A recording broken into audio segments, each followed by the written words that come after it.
નમસ્કાર મિત્રો, હું Dhaval Joravia, GPR civil 6 semester DRCS design of reinforced concrete સ્ટ્રક્ચરના કેટલાક ટોપિક્સ બાકી રહી ગયા હતા, જેને ઓનલાઈન લેક્ચર દ્વારા પૂર્ણ કરીશ. ત્યારબાદ કેટલુંક રિવિઝન જે બાકી રહી જશે એ પણ પતાવવામાં આવશે. આજે આપણે ડિઝાઇન ઓફ ફૂટિંગ જોઈશું. અત્યારે સ્ટેપ ફૂટિંગનો એક એક્ઝામ્પલ તમને સમજાવવામાં આવશે. તમને કોઈ પ્રશ્નો આવે તો તમે કોમેન્ટમાં લખી શકો છો, તેનું નિરાકરણ લાવવામાં આવશે. Example number 1. Design a step footing for 800 kilonewton axle load on 350 mm into 350 mm column. The safe bearing capacity of soil 135 kilonewton per meter square. Use M20 and Fe 415 grade material. એક્ઝામ્પલની શરૂઆત કરીએ. સૌથી પહેલાં step 1, જે આપણે દરેક એક્ઝામ્પલમાં કરીએ છીએ, extract data, એટલે રકમમાં જે પણ જરૂરી ડેટા છે એને આપણે આ રીતે લખી દઈશું. Load P 800 kilonewton, column size આપણે એને C કહીશું 350 mm, FCK and FY 20 and 415 megapascal. Safe bearing capacity of soil 135 kilonewton per meter square. હવે આગળ એક્ઝામ્પલની શરૂઆત કરીએ. Step 1, extract data. આપણે જેમ દરેક એક્ઝામ્પલમાંથી જરૂરી ડેટાને એક્સ્ટ્રેક્ટ કરીને આ રીતે લખી દઈએ છીએ. P is equal to 800 kilonewton, C is equal to 350 mm, C કોલમની સાઇઝ છે, FCK 20 મેગાપાસ્કલ, FY 415 મેગાપાસ્કલ. તમને મટીરિયલના ગ્રેડ અહીંયા આપેલા જ છે. હવે સ્ટેપ 2 પર આવીએ. ટોટલ લોડ ઓન સોઇલ આપણે એને PS દ્વારા દર્શાવીશું. PS is equal two P plus 0.1 P. સાદી ભાષામાં જે પણ લોડ આવી રહ્યો છે તે અને બીજા 10% એ એકચ્યુઅલ લોડના, એટલે 800 પ્લસ 800ના 10%, તો 880 કિલોન્યુટન મળ્યા. અને PS દ્વારા દર્શાવીશું. આગળ આપણને કામ લાગશે. Step 3, area required for footing. તમે જોઈ રહ્યા છો કે આ એકદમ સિમ્પલ ફોર્મ્યુલા, જે stress is equal to force by area કહીએ છીએ તે, જ્યાં સ્ટ્રેસ અને એરિયાને ઉલટ સુલટ કરવામાં આવેલ છે. તો તમને એરિયા રિક્વાયર્ડ અહીંયા મળી જાય છે. એરિયા રિક્વાયર્ડ એ એકચ્યુઅલ મિનિમમ એરિયા છે, પણ તમે જાણો છો હંમેશા આપણે પ્રોવાઈડ એરિયા રિક્વાયર્ડ કરતાં વધુ કરતા હોય છે. Next step, size of footing. અહીંયા ફૂટિંગની સાઇઝને આપણે B ઇન્ટુ P તરીકે દર્શાવીશું, એટલે જે ફૂટિંગની લાંબી બાજુઓ આવશે. તમે જાણો છો આપણે સ્ક્વેર ફૂટિંગ જ કરી રહ્યા છે, એટલે B square is equal two area required કરશું.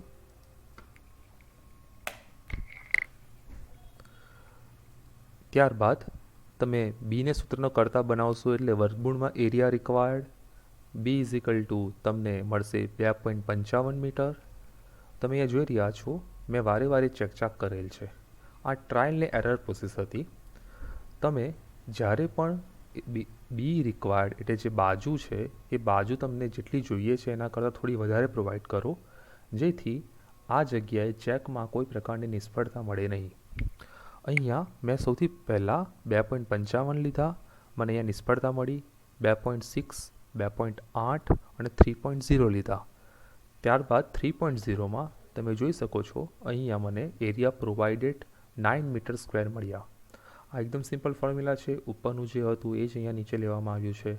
9 મીટર સ્ક્વેર જેવો એરિયા મળ્યો. ત્યારબાદ સ્ટેપ 5માં નેટ અપવર્ડ પ્રેશર એટલે કે PR શોધવામાં આવ્યું, જ્યાં અહીંયા ઉપર ફેક્ટર્ડ લોડ લેવામાં આવ્યો છે અને અહીંયા જેટલો એરિયા એકચ્યુઅલ મેં પ્રોવાઈડ કર્યો છે તે એરિયા પ્રોવાઇડેડ. તમે જોઈ શકો છો અહીંયા net upward pressure 133.33 kilonewton per metre square મળે છે.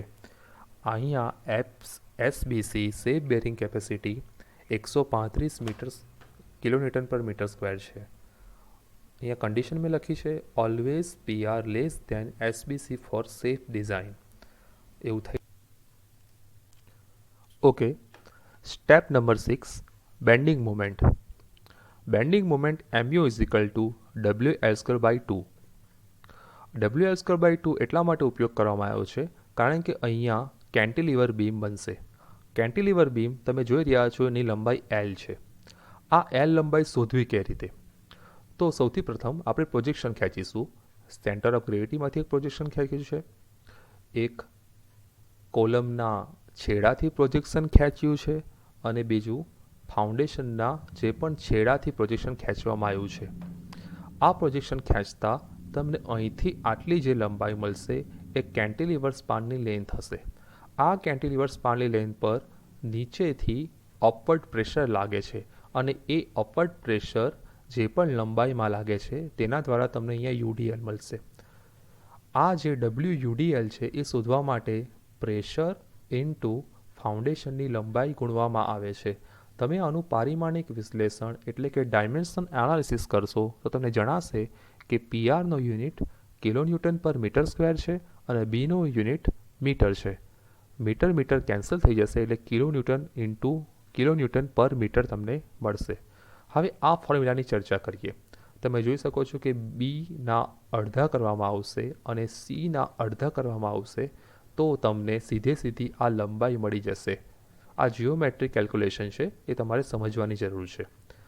તો આ કેલ્ક્યુલેશનમાં કિંમત મૂકતા મને અંતે 1.325 મીટર કેન્ટિલીવર લેન્થ મળે છે. મને L મળી ગયા, W મળી ગયા. મેં મોમેન્ટના ઇક્વેશનમાં કિંમત મૂકી, જ્યાં છેલ્લે bending moment 3.51 into 10⁸ newton into mm મળે છે. હવે આપણે આગળ વધીશું. સ્ટેપ 7 ડિઝાઇન ઓફ ફૂટિંગ એટલે ફૂટિંગની effective depth, overall depth, reinforcement details, spacing, number of bars બધું જ હવે શોધવાની જરૂર છે. સૌથી પહેલાં આપણે MU is equal two 0.138 FCK/BD². આ ફોર્મ્યુલા SP16માં Fe415 સ્ટીલ માટે આપેલ છે. MUની કિંમત મૂકવામાં આવી છે, FCKની કિંમત મૂકવામાં આવી છે, B એટલે જે પણ ફાઉન્ડેશનની લંબાઈ છે તે મૂકવામાં આવી છે અને D અહીંયા શોધવા માટે Dની સૂત્રનો કરતા બનાવવામાં આવે છે.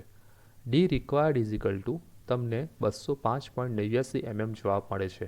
પણ એક થંબ રૂલ છે કે શિયર ફેલરને અટકાવવા માટે આ વેલ્યુ હંમેશા 2.5 થી 3.0 ટાઈમ્સ એટલે 2.5 થી 3 ગણી લેવામાં આવે છે. આપણે આશરે અહીંયા 205 આપેલ છે એટલે 3 દુ 6 કર્યા અને 600 mm લઈ લીધા છે.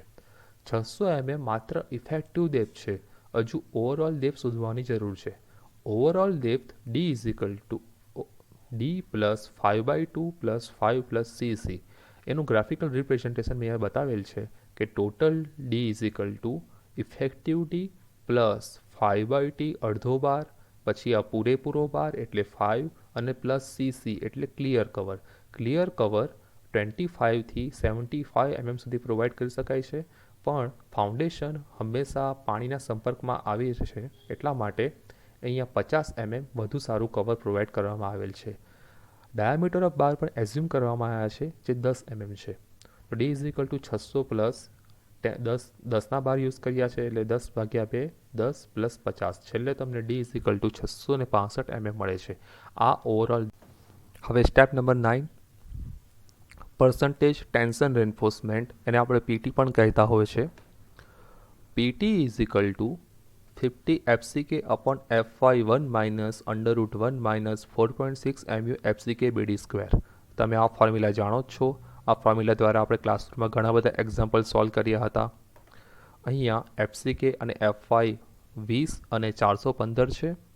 MU જે મોમેન્ટ તમે શોધી જ છે અગાઉ એ છે 3.51 ઇન્ટુ 10⁵ ન્યૂટન ઇન્ટુ mm જે અહીંયા મૂકી દીધી છે. FCK અને 20 અને B અહીંયા 3000 પૂરેપૂરી લંબાઈ લેવાની છે અને D એટલે ઇફેક્ટિવ ડેપ્થ 600 જે તમે 3 ગણી લેવામાં આવી છે તે. દરેક કિંમત મૂકતા સાયન્ટિફિક કેલ્સીમાં ગણતરી કરતા તમને પર્સન્ટેજ ટેન્શન રેન્ફોર્સમેન્ટ 0.09 મળશે. આ તમે જાણો છો કે મિનિમમ સ્ટીલ રિક્વાયરમેન્ટ્સ ટોર સ્ટીલ માટે 0.120 અને માઇલ્ડ સ્ટીલ માટે 0.150 કરતાં ઘણી ઓછી છે. આપણે ટોર સ્ટીલ Fe415 વાપર્યું છે, એટલે મિનિમમ સ્ટીલ 0.120 મૂકવું જ ઘણું જરૂરી છે. એટલે આપણે અહીંયા પીટી મિનિમમ સ્ટીલ 0.120 લીધું છે. 0.120 સ્ટીલને ઉપયોગ કરીને આપણે એરિયા ઓફ રેન્ફોર્સમેન્ટ શોધીશું, એટલે કેટલા AST. આ ફોર્મ્યુલા તમે જાણો જ છો. ટેબલ નંબર 19 પર ડાબી તરફ કોર્નરમાં આપેલ છે કે AST PT/BD upon 100. અહીંયા B અને D 300 અને 600 લેવામાં આવે છે. કેલ્ક્યુલેશન કર્યા બાદ તમને એરિયા રિક્વાયરમેન્ટ આટલી મળે છે, 2160 mm². આ બંને બાજુ અહીંયા લખવામાં આવ્યું છે બોથ સાઈડ. તમે એક તરફ રેન્ફોર્સમેન્ટ શોધશો તો બીજી તરફ પણ રેન્ફોર્સમેન્ટ આપોઆપ આવી જશે. હવે step number 11, number of bars. તમે નંબર ઓફ બાર્સ શોધતા જ હોવો છો. આ નવું નથી સ્ટેપ, છતાં બી આપણે રિવાઇઝ કરી લઈએ. સૌથી પહેલાં તમારી પાસે AST, સ્મોલ AST તમારે શોધવા પડશે. સ્મોલ AST એટલે સિંગલ બારનો એરિયા. સિંગલ બારનો એરિયા π/4d². 10 અહીંયા કિંમત મૂકતા તમને સ્મોલ AST 78.5 mm² મળેલ છે. તમારી પાસે AST રિક્વાયર્ડ છે જ, તો તમારી પાસે લગભગ 27 પોઈન્ટ સમથિંગ જવાબ આવશે. અને આપણે રાઉન્ડ કરી દઈશું અને n નંબર ઓફ બાર્સ 28 આવશે. 28 બાર્સ તમને ઘણા વધારે લાગશે, પણ ખરેખરમાં આ 3 મીટર લંબાઈ એટલે બંને તરફ 28 x દિશામાં અને 28 y દિશામાં મૂકવામાં આવશે, એટલે એ ઘણા ઓછા છે. જરૂરિયાત મુજબ છે. હવે step number 12, spacing between bars એટલે બાર વચ્ચેની સ્પેસિંગ.